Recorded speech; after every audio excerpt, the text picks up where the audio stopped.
There's something creepy I've been noticing. I've been noticing it a lot in recent years, and it seems to be picking up steam in our country. Well, in the Western world. And I'll tell you what it is. We went out to breakfast one day as a family. Me, the wife, just hang with me a second. Me, the wife, couple kids. And we decided we were going to go to IHOP. Go get the kids some pancakes, some 90,000 calorie pancakes. We're health freaks like that. You know, the ones with the cream and all that on it. And we sit down at IHOP and order some pancakes. I see the kids, they're looking down at their placemats, the little plastic placemats they have underneath them there. So what are you looking at? I guess I had one too, so I moved my plate out of the way, and it was a placemat describing the danger of global warming and the danger of emissions and how we all need to do our part. IHOP's doing their part, and we all need to do our part to reduce emissions.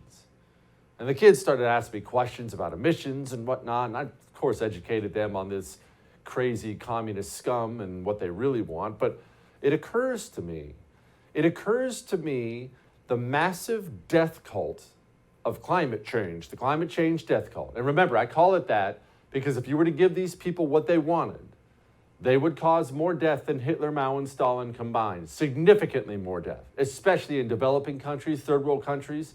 The death would be on a scale, it could reach 1 billion people. Unimaginable death. That's what these people are. But that's not the worst thing.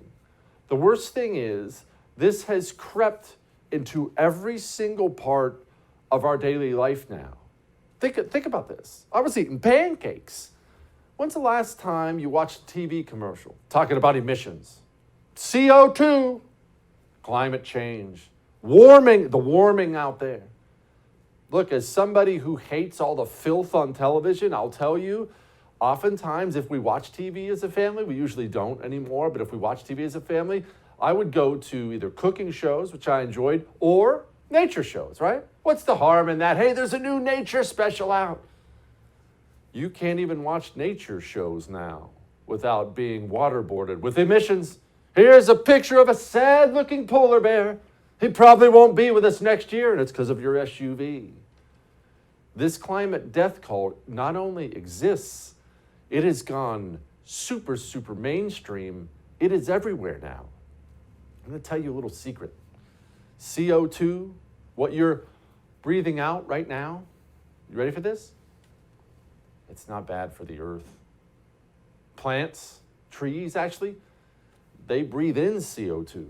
You're actually providing oxygen for the plants that keep this earth going. We need more of it, not less. When they say emissions, they're talking about CO2 emissions. When they say climate change, you know why they say climate change? Because initially they told you the earth was cooling and we were heading into an ice age, and then they said the earth was warming and we're all getting ready to melt.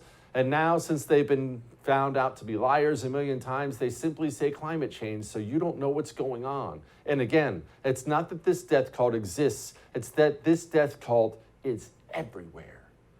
It's in IHOP, it's in the media, it's in the movies, it's in the nature documentaries, it's in Hollywood, it's in our politics, Democrats and Republicans. I live in blood red Texas, in a blood red area of blood red Texas. And just last election cycle, I saw Republicans running ads on social media and on the television talking about we can reduce emissions. Why do we need to reduce emissions? It's everywhere, and it's deadly.